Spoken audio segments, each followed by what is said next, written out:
What up, Ring Crew Army, and welcome back to a brand new episode of the Square Circle Podcast. I am your host, Marie Shadows, and on this episode of the Square Circle Podcast, I will be going over the main event of Road to Castle Attack that happened on February 22nd, 2021. Because New Japan Pro Wrestling had two Road to Castle Attack series not televised, I sort of lost how many nights were in. This might be night 7 of the Road to series, but they had Iwate and Yamagata shows and they were not advertised. However, Bullet Club did compete on those shows. I just can't really talk about it because I have no footage to even comment on.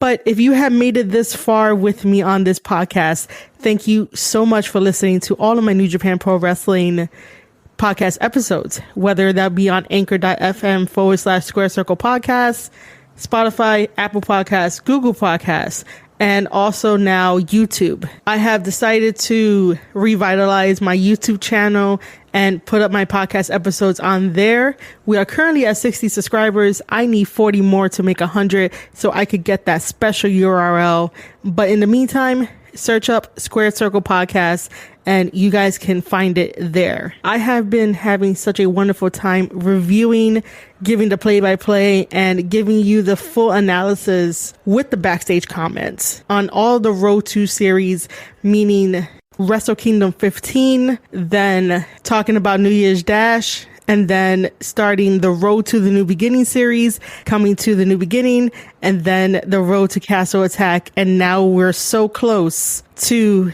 Castle Attack night 1 and 2. We have one more Road to series on February 25th, and then it's straight on to the 2-day event, February 27th, February 28th. Both of those shows have high profile matches, and some changes to those cards are probably going to happen if you're not tuned into New Japan Pro Wrestling news. So let's just get started with some quick news. Hiromu is out with an injury. He's going to be out for 6 to 12 months. He requires surgery. He somehow damaged his left chest muscle. And, I was rooting for Hiromu, and this podcast was going to have an honorable mention of Hiromu's match when he would have taken on El Phantasmo at night 2 of Castle Attack. Sadly, I don't think that's going to happen. So I don't know what they're going to put there in a replacement. But what I do know is that before that match happens, on the 25th, there was supposed to be a tag team title match where El Phantasmo and Bone Soldier put up their IWGP Junior Heavyweight Tag Team Championships against Yoshinobu and El Desperado. It was originally supposed to be Bushi and Hiromu in their spot, but because Hiromu got injured and cannot compete, they had to switch out the challengers for that match to happen. Naito had also mentioned that he had gotten injured, slightly injured. He doesn't need as much time off as Hiromu. So Naito was facing Nagata in one of his tag team matches, and Nagata comes in with a roll and happened to hit Naito's knee. And during that match, Naito was mocking Kota Ibushi when Ibushi was holding his knee. And I didn't think anything of it until Naito went to go get checked out and came back with the report saying that he got slightly injured. If everything's okay, he can still wrestle. And night 2 of Castle Attack, it will be Kota Ibushi taking on Naito for the IWGP Intercontinental Championship title before Ibushi decides to want to unify both titles. Now, I haven't really spoken much about unifying both prestigious titles on this podcast, so I might just give a simple word to it. While Ibushi did become God, and he earned every right to become God finally, and he has 2 championship titles. You don't need to unify them because then that lessens story potentials with other wrestlers involved in New Japan Pro Wrestling, especially when the young lions come up through the ranks and they're no longer young lions. What are they going to fight for if you decide to unify the IWGP Intercontinental Championship title and the IWGP World Heavyweight Championship title? Everyone that has ever held any of those championship titles always says that the belt is the most heaviest belt that they have ever felt. And of course they have to take it from show to show to show, and it gets a little heavy with the weight. I totally get it. So if you don't want to hold both of those championships anymore, then it's time to defend either one of them, depending on which one your opponent wants. And that creates more story when you have two championship titles, and you could definitely do it that way. But to unify it just because it will make it easier doesn't make any sense, in terms of you have a lot more wrestlers that want to hold on to the Intercontinental Championship title because it might mean something to them depending on the legacy of who they look up to and who they want to call as their senpai. The same thing with the IWGP Heavyweight Championship title that has been held by many greats in New Japan Pro Wrestling. And to unify these two belts, what are we going to call it? What are we going to do with it? How are we going to determine who's really the best in the category of champion? You're going to try to combine both histories, and it's going to be greater. It's going to have a greater effect. But at the same time, it limits the potential stories that the young lions can have once they graduate from the dojo, and the stories that other wrestlers can have with each other, and not just focus on the warm-up tournaments that New Japan Pro Wrestling has. So I think that while Kota Ibushi is in a very powerful position to state his claims for why he wants things to be unified, I just think it's a really wrong idea. Like, play the god that you want to play with both titles, because right now you are the man with the biggest target on his back. AEW, WWE, and Impact don't compare to the amount of power that Kota Ibushi has for him being a double champion. And to unify the belts because he wants to will only limit the amount of creativity that Kota Ibushi can implement as a double champion, as the god of New Japan Pro Wrestling. Because whatever happens after February 28th, whether Naito gets the IWGP Intercontinental Championship or not, Jay White is not too far behind in his destino after he defeats Ishii on the 27th. He will come for Kota Ibushi, and he will be knocking on that door. And obviously, the god will be waiting there, and Jay White is definitely going to challenge Ibushi one day for probably both titles. And then God has to make a decision on how is this story going to play out. And I just thought of this idea, so I'm just going to throw it out here on the podcast. So we've all seen how Evil and Okada are going after each other, and Evil keeps saying that Okada is no longer the face of New Japan Pro Wrestling. And this is why Okada hasn't been able to get a victory over Evil, and Evil has been getting the victories, and that's only because Evil has been cheating in every single Bullet Club versus Chaos match. But let's overlook the cheating and let's call it as it is. Evil has been defeating Okada. On social media, Jay White put up a wonderful picture that was taken by Ringside, and it's a picture of him standing next to Evil, and Jay White captions it by saying, "The boys, Osaka bound," and hashtags it with hashtag Bullet Club, hashtag Real Era, and hashtag Evil Era. Doesn't that make you guys think that once Jay White defeats Ishii and has Ishii in place, that he can go on to his destino and become God? So Jay White will be knocking on Ibushi's door. And by hashtagging Evil Era, maybe Evil will be right by Jay White's side. and knock on the door to and challenge Kota Ibushi for the IWGP Intercontinental Championship. Everybody wants to be champion. I totally get it. And this will have to be something that's talked about between the two of like who's going to challenge for which belt. But imagine that scenario. You have two leaders of the Bullet Club, because during the pandemic, Evil has stepped up, and then once Jay was able to come over to New Japan Pro Wrestling, then he assumed a role. But within Bullet Club, it's like a family, so no one's really the leader. But just the aspect of it where you have, I guess, the two main people, Jay White and Evil, doing amazing things in the ring, having amazing chemistry.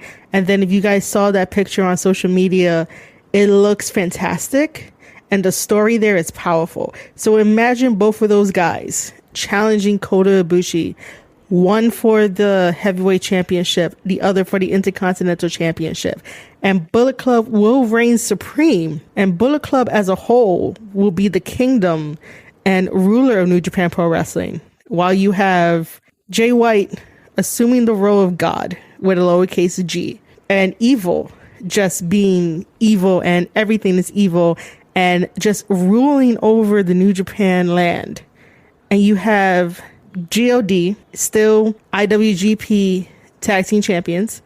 You have El Phantasmo and Bone Soldier as Junior Heavyweight Tag Team Champions still. And somehow, anyone else in that group can bring over the 6-man Never Openweight Tag Team Championships. And at that point, Bullet Club will be unstoppable and they will be powerful. And all of them will definitely be a god. So that's the point I want to make, where if Kota Ibushi decides to unify both titles, that potential story can definitely not happen. Because we also got to think about it that after Evil faces Okada, who else does Evil have?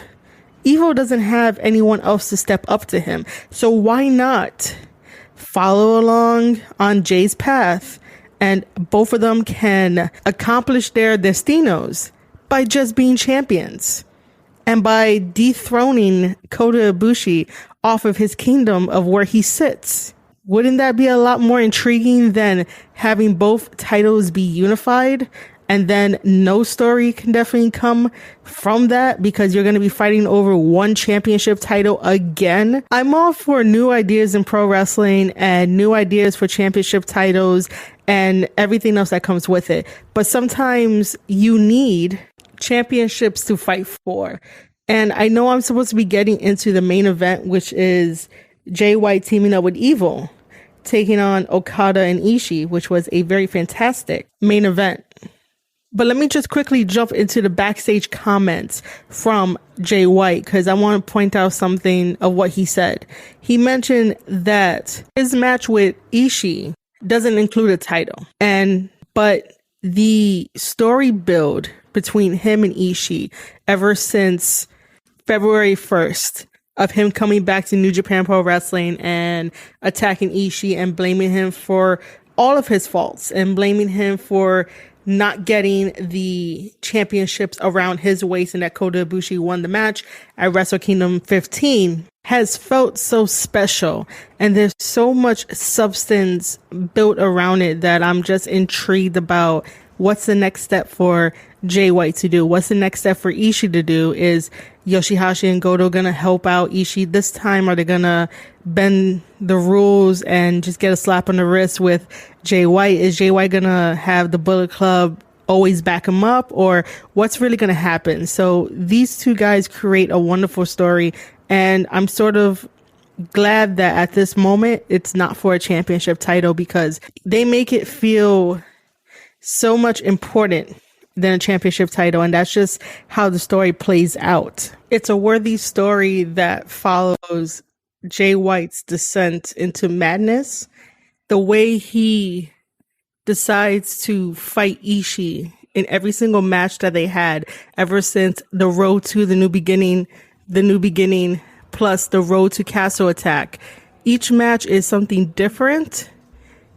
And for those that are not accustomed to watching New Japan Pro Wrestling matches, you might feel that the style of Jay White versus Ishii matches might be boring because there's no flips, there's no high spots, there's nothing that an American wrestling fan will recognize in his matches and might consider it to be boring. And that thought had popped up into my head when I was watching this match on the main event, that I would understand the other side of the argument of why wrestling fans cannot get into New Japan Pro Wrestling. At the heart of New Japan Pro Wrestling, it's all about storytelling. And, you know, New Japan Pro Wrestling is not produced like American wrestling, where there's wrestling promos in the ring, backstage segments, funny comedic spots, you know, the whole works. New Japan Pro Wrestling relies on wrestling, the art of storytelling within the match, and then the backstage comments help that story with progression. So sometimes you might not even have matches that are very super athletic, and it's just all about the pure sport of wrestling. And that's what I enjoy. I enjoy the pure sport of professional wrestling. This is why I give so much time to talk about Jay White and Ishii, because it's so special to my heart. And I love watching each and every one of their matches. There's tiny elements that are different in each and every one of those matches, and they're building up to a climax at the end of all this, where we're going to get all of the falling action that happens. So here's a quick little timeline. When Jay White came back on February 1st to attack Ishii, Ishii was like, what the hell? He was shocked and surprised that Jay White would go after him. And throughout their series of matches, Jay White would do different tactics to get under Ishii's skin. He would roll out to the ring, roll back in. That would definitely anger Ishii. Jay White, along with Bullet Club, will isolate a member of Chaos in their corner and basically beat them down until Ishii was upset and try to come in. And then the referee will stop that because he's not legal to come into the match. Then as we progress forward to Castle Attack, Ishii is starting to get smarter, but he's still angry at certain aspects that Jay White does.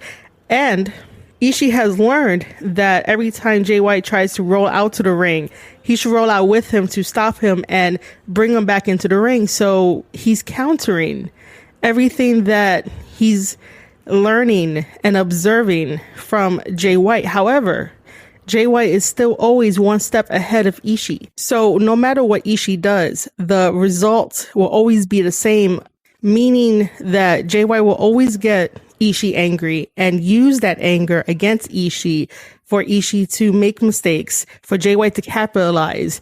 And by some miracle, Ishii will try to find a way to break that cycle in order to get some offense in on Jay White. Jay White is a very smart man when it comes to in-ring ability, and he knows that going strength for strength with Ishii is really a bad idea. We've seen it in past matches where Jay White tries to outpower Ishii, but that doesn't work because Ishii's forearms staggers Jay White and sometimes bring him down to the mat, bring him down to one knee. Sometimes it takes a simple duck that Jay White has been doing to get Ishii into the Saito suplex in order to create some type of separation between the two. So that way Jay White can continue to have wrist control and continue to be on the attack of Ishii while Ishii is still angry about all tactics that Jay White does. And there goes the whole beauty of their series that they've been having. And it's been a wonderful story that I love to watch because that's the type of wrestling that I like watching. I'd rather be challenged mentally to understand the components and the stories within the match rather than having my hand being held or being shown something completely stupid that makes no sense for anything in wrestling. All right, I could make a whole podcast dedicated to Jay White and Ishii, but let's jump into the main event, which is the tag team match that had Jay White and Evil taking on Okada and Ishii.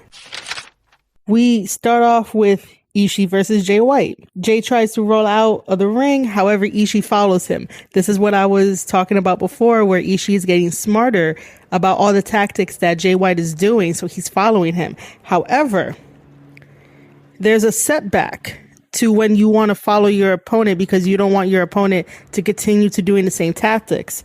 And the setback is that while both men roll back into the ring, Jay White now has the advantage and applies a front headlock onto Ishii. Ishii pushes Jay into the ropes, and this calls for a rope break. And Jay White is very loud and calls over the referee to let him know that Ishii needs to back up and he's in the ropes. And as soon as the referee, by the way, the referee is Red Shoes. As soon as Red Shoes gets Ishii off of Jay White and Jay White feels a little bit of a separation, he instantly drops down, rolls out to the floor. Jay White then decides to bait in Ishii by telling the referee it's okay. Ishii comes forward. Jay White trips him so he can pull Ishii out to the floor with him. On the outside, Jay ducks a forearm by Ishii and rolls back into the ring. And when Ishii follows him, Jay White is immediately stomping on Ishii's back. Ishii then throws Jay into the ropes, but Jay smartly holds onto the ring ropes and rolls out again. Jay rolls back in and charges at Ishii with a shoulder tackle. However, that doesn't bother Ishii. Jay ducks Ishii's forearm again and pushes Ishii into the ropes, only to roll out of the way of an oncoming forearm and goes and tags in Evil. I will say that ever since Jay White got so much leaner with the muscle that he has, his speed has increased tremendously. Ishii then tags in Okada, and now we have Okada versus Evil. Automatically, we have Dick Togo with the distraction to Okada. Evil takes the advantage, chops Okada. Okada comes in with a DDT to Evil. Again, Dick Togo comes in with a distraction. And as Okada hits Dick Togo, Evil comes in and throws Okada into the barricade. I would like to mention that in every single Road to Castle attack, and probably in the New Beginning, for some reason, Evil does not like the Timekeeper's table. Every time he throws somebody into the barricade, the timekeeper and the bellkeeper are always on the floor and they always get hurt. I don't know what's Evil's problem with those guys. They have a really hard job, and Evil just keeps pushing people into that part of the barricade, and there goes the timekeeper. There goes the bellkeeper too. Evil tags in Jay, and as Evil is holding Okada's arm out, Jay comes in with an axe handle to Okada's arm. Jay takes Okada down to the mat and drives his knee into his face and also his fist into the side of Okada. This is where Jay starts taunting Ishii, getting under his skin. Okada manages to get his foot to the rope. Jay stomps on Okada while taunting Ishii again. Jay throws Okada into the exposed turnbuckle. Evil is tagged in now and hit Okada in the back. Evil throws Okada into the exposed turnbuckle again. Evil goes back to Jay, tagging him in. They're keeping the freshman in this match, and Bullet Club is being as destructive as they always are, always keeping the enemy isolated in their corner. This is how dangerous Bullet Club is. Since Jay is the legal man, he takes Okada to the outside and throws him into the barricade while Evil taunts Ishii, and Ishii tries to come in and the referee is distracted. And then on the outside, Jay takes the camera cable and wraps it around Okada and chokes him for a little bit. Evil then knocks off Ishii, and Ishii's anger gets the best of him when he tries to attack Evil, but Evil rigs his eyes and Ishii is rolling out to the floor. Jay then throws Okada back into the ring, goes for a cover, but Red Shoes refuses to make the cover. It was a really awkward moment. There wasn't too much explanation behind it, but Red Shoes did not want to count at that point. Jay does a headlock on Okada, and again, he's looking straight at Ishii. He's talking shit to Ishii, and Ishii comes into the ring, yet the referee has to do his job and get Ishii into his corner, and he does. Okada tries for a forearm against Jay, but that doesn't work. Jay throws a forearm against Okada's back. Jay maintains control of the situation of the match. Okada manages to throw Jay into the ropes, charges at him, but Jay White picks up a boot and that staggers Okada until Jay White charges at Okada for a move, and Okada answers back with a kick of his own, and both men are now down on the mat. Okada manages to tag in Ishii. Jay sees this and tries to claw out the ring, but Ishii grabs Jay's boot to pull him back. Jay pulls himself up into the ropes, and ref finally gets a rope break from Ishii because Jay is crying very loudly for a rope break to happen. Even Gato on the outside is telling the referee that there needs to be a rope break at this moment. Jay then decides that it will be a smart idea to hit Ishii on the back of the head. That's almost like a death sentence. And that's how you know that that chip on Jay's shoulder, it's only growing more and more to get that much confidence and that much cockiness into this match right before your singles match with him come Castle Attack Night 1. Ishii then backs Jay into the corner, and this is where the referee needs to use his strength to get Ishii off of him, and Ishii and the referee are having an exchange of words. Jay tries for a forearm, but Ishii doesn't budge at all. Jay throws some knees into Ishii's gut, then Irish whips him into the corner and delivers a flying forearm. That slightly staggers Ishii. However, Jay follows it up with another Irish whip into the other corner with a close forearm, but that does nothing to Ishii at all. Jay then tries some more forearms and knee strikes, but Ishii doesn't budge. Then he tries for a shoulder tackle, but Ishii responds with a forearm to Jay that staggers him pretty bad. Evil tries to come in and save Jay, but gets knocked down by a shoulder tackle by Ishii. Ishii then shoulder tackles Jay. Ishii backs Jay up into the corner and unleashes chops and forearms on Jay. Gato then decides to get up on the apron to distract Ishii, but Ishii pulls him into the ring and throws Gato into Jay White, who's still in the corner, and Gato rolls out after that. Jay then sidesteps Ishii. Gato decides to hold Ishii's foot as another distraction, and this allows Jay White to get the DDT on Ishii. Jay White then backs Ishii up into the corner and does a running European uppercut, then some chops and kicks to Ishii, rake of the eyes, and does the blade buster. After all that, both men start countering each other's moves until Ishii manages to do a power slam on Jay. Jay White manages to do a Death Valley driver to Ishii and rolls over to tag in Evil. Evil throws Ishii into the exposed turnbuckle, but it gets reversed. Ishii throws Evil chest first into the exposed turnbuckle. Ishii then does a belly to back throw on Evil. Okada gets tagged in. Okada does his elbow to Evil. Evil gets the boot up to Okada, rushes him, but gets caught with a high face plant. Okada goes for the cover. Evil kicks out. Rake of the eyes to Okada by Evil. Evil swings Okada's legs into the ropes, strikes his back once, and then stomps on Okada's chest, almost like a hanging pendulum drop. Jay baseball slides to Ishii, which kicks him off the apron. Evil and Jay team up against Okada. European uppercuts to Okada by Jay, a clothesline by Evil, and then Evil does a snap suplex to Okada. Jay rolls out to attack Ishii. Okada with the discus lariat into the money clip on Evil. Jay saves the match. Ishii isn't far behind as he and Jay counter move for move for move before Ishii pushes Jay into Okada for an uppercut. Jay staggers into Ishii, and Ishii delivers a German suplex to Jay White. Okada and Ishii knock off Gato and Dick Togo. Stiff clothesline by Ishii to Evil. Ishii rolls out. Okada with the dropkick to Evil, then the money clip. However, Evil backs Okada into the corner, and this is where Okada drops the money clip submission. Gato distracts.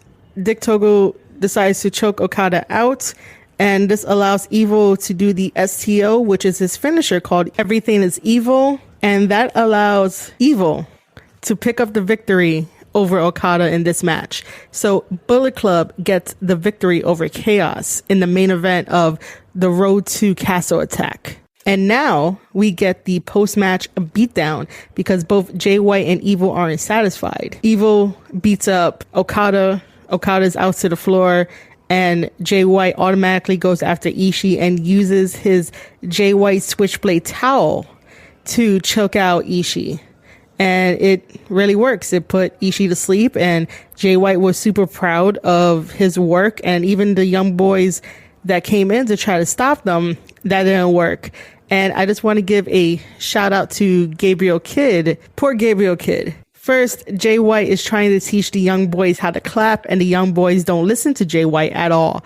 And then Jay White is like, hey, the young boys weren't protecting us against whenever Ishii were to attack them. But this time around that the tables are turned and Bullet Club took matters into their own hands. Gabriel Kidd is getting beat up by Bullet Club in the process of trying to do his young boy job. So I feel very bad for Gabriel Kidd, and I know he's probably getting mixed signals from both Jay White and everyone else in the fact of you either help or you don't help. The moment that you help, you're going to get an elbow straight to you. And then the second time you do help out to get Jay White off of Ishii while Evil is trying to cut a promo, you apologize to Gabriel Kidd. To me, I find it kind of funny. It's an interesting dynamic. I have a feeling that one day they're going to recruit Gabriel Kidd into Bullet Club. If it was me, I would definitely treat Gabriel Kidd as a friend, so that way the transition could be easier. With this going on, who really would want to trust Jay at that point? You know, I'm just saying. But yeah, I feel for Gabriel Kidd, poor kid, to be in that mess and to be in all of that. And this is where we get to the backstage comments. I mentioned it earlier just slightly, but Evil feels that he is the face of New Japan Pro Wrestling and that Okada is no longer the face. And when comes their match, if Evil is victorious, he will probably just be the face of New Japan Pro Wrestling. But I had a bigger idea. After he defeats Okada, who else is there? I wouldn't know. But he can definitely go on the path of trying to challenge for either title that Kota Ibushi has and knock him off his pedestal when we get there, obviously. Then the backstage comments in regards to Jay White. He has been completely honest with us every step of the way, from his actions to his words, and depending on what happens first. He's a man of his word. He stays true to his word, and he definitely lets you know what's going to happen, what's going to go down, and he's very honest with us. And that's what I appreciate. I appreciate when people are honest and transparent and they do what they say. And sometimes their actions can speak louder than their words. And this was one of those particular nights where Bullet Club again is victorious over Chaos, over their rivals. And they set out to do what they do, and they are very destructive. And this is what makes this era of Bullet Club so unified and so dangerous, because they act like one unit and not like separate units or subunits within the main group under the umbrella of Bullet Club. So we can have the debate of which is the best Bullet Club leader. But right now, in terms of story and in terms of attachment, the Jay White era, it's still his era, is probably the best one by far. I followed the Elite one. It was okay for what it was at the time, but it still felt like a subgroup within the main group, Bullet Club. But with Jay White, Evil, Tama, Loa, and everyone else, it feels more of a family. It feels more of a family that will have your back no matter what.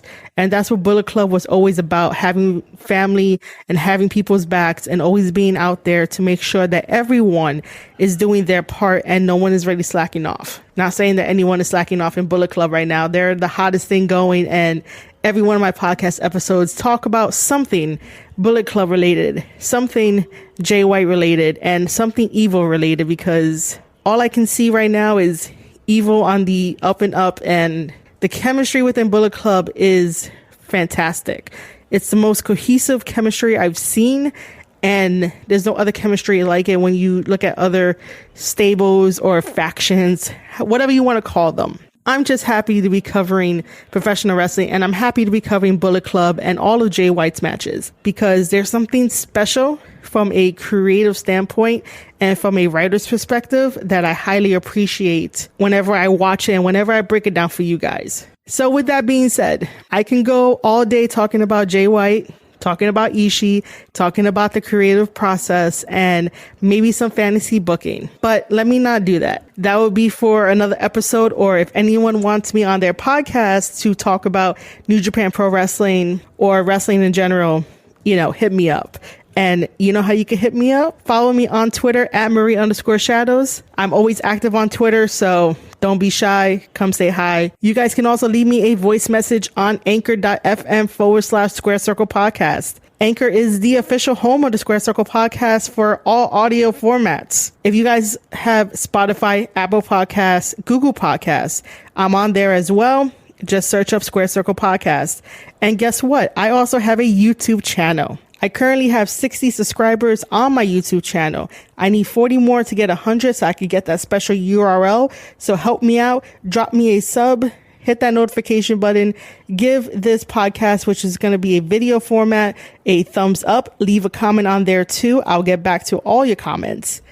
And if you want to take it a step further, I will be having some articles coming up soon. Head over to theringcrew.substack.com to sign up and read the articles that I write. The articles are mainly about professional wrestling. Professional wrestling is definitely my super passion. You guys have been listening to a Road to the Castle Attack series episode on the Square Circle Podcast. I am your host, Marie Shadows, and I'll see you guys on the next one.